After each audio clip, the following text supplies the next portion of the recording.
தம் கிருபை பெரிதல்லோ, என் ஜீவனிலும் அதே இம்மட்டும் காத்ததுவே. இன்னும் தேவை கிருபை தாருமே, இன்னும் தேவை கிருபை தாருமே.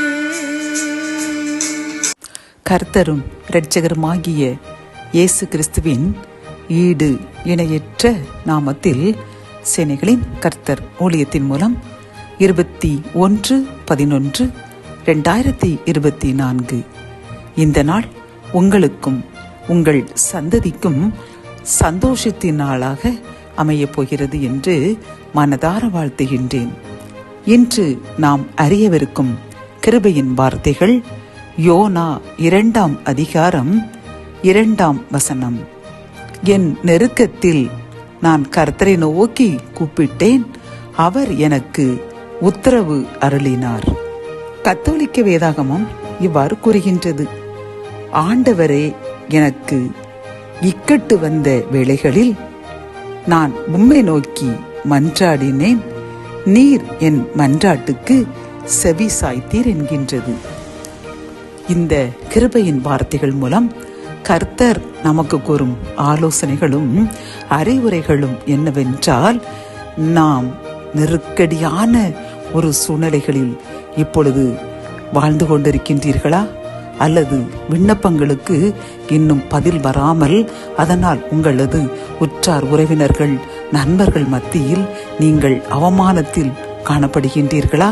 கர்த்தர் உங்களை பார்த்து கூறுகின்றார், பிரியமானவர்களே, உன் நெருக்கத்திற்கு பதில் தந்துவிட்டேன், உத்தரவு வந்துவிட்டேன், ஆகவே கலங்காதே திகையாதே என்று உங்களுக்கு ஆறுதலான இந்த கிருபையின் வார்த்தைகளில் கர்த்தர் கூறி உங்களது கவலையை உங்களது வேதனைகளை நீக்கி நீங்கள் மகிழ்ச்சியாக இருக்க வேண்டும் என்று கூறுகின்றார், பிரியமானவர்களே.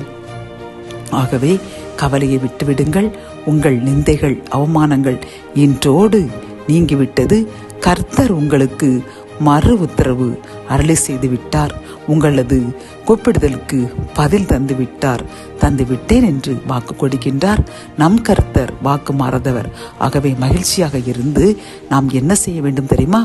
யோனா 1ஆம் அதிகாரத்தில் நாம் பார்க்கும் பொழுது, அவன் கீழ்ப்படியாமல் நினிவேக்கு செல்லாமல் அவன் வேறு பாதைக்கு திரும்பி செல்லும் பொழுது கர்த்தர் அவனை நெருக்கத்திற்கு உட்படுத்தினார். பின்பு அவன் மன்றாடி தன் பாவத்திற்கு மன்னிப்பு கேட்டு கர்த்தருக்கு கீழ்ப்படிவேன் என்று அவர் உறுதி எடுக்கும் பொழுது அவனுடைய கூப்பிடுதலுக்கு கர்த்தர் பதிலளித்து அவனுக்கு உத்தரவு அருளி அவனை பாதுகாத்தார் என்று பார்க்கின்ற பிரியமானவர்களே. ஆகவே நாமும் என்ன செய்ய வேண்டும் தெரியுமா? கர்த்தருடைய சொல்லுக்கு கீழ்ப்படிய வேண்டும், அவருடைய வார்த்தைக்கு கீழ்ப்படிய வேண்டும் என்று உறுதி எடுப்போம். நம்முடைய தேவைக்கு உத்தரவு அருளிவிட்டிய கர்த்தருக்கு நாம் செய்ய வேண்டிய ஒரே ஒரு நன்றி கடன், அவருடைய வார்த்தைக்கு மட்டுமே செவி கொடுக்க வேண்டும். உலகத்தில் யார் என்னென்ன கூறினாலும் அதற்கு நாம் பதிலளிக்காமல் அவர்களை கண்டுகொள்ளாமல் கர்த்தர் கூறுகின்ற வாக்கின்படி அவர் கூறுகின்ற ஆலோசனையின்படி நாம் நடப்போம். கர்த்தர் இன்னும் அதிகமாக நம் தேவைகள் அனைத்திலும் நமக்கு மறு உத்தரவு அருளை செய்து நம்மையும் நம் சந்ததியும் ஆசீர்வதிப்பார். ஜெபம். என் அன்பு தகப்பனே, இந்த கிருபையின் வார்த்தைகளின் மூலம் அப்பா எங்களுடைய கூப்பிடுதலுக்கு உத்தரவு அருளிவிட்டேன் என்று நீர் கொடுத்த அந்த அருமையான வாக்குத்தத்திற்காக கோடி நன்றி அப்பா. எங்களுடைய நிந்தைகள் அவமானத்தை நீர் கண்டு எங்களுக்கு உத்தரவு அருளி எங்களுடைய விண்ணப்பத்திற்கு பதில் தந்து எங்களை தலைநிமிர செய்த கிருபைக்காக உமக்கு கோடி நன்றி செலுத்துகின்றோம். நாங்களும் இந்த யோனாவை போன்று உமக்கு கீழ்ப்படிந்து உமது வார்த்தைக்கு மட்டுமே நாங்கள் செவி கொடுப்போம் என்று உறுதி எடுக்கின்றோம். எங்கள் உறுதியை ஏற்றுக்கொள்ளுங்க. இன்னும் அதிகமாக எங்களை ஆசீர்வதியுங்க, சாட்சியாக நிறுத்துங்க. மீட்பர் இயேசுவின் மூலம் ஜெபம் கேளும் நல்ல தகப்பனே, ஆமேன்.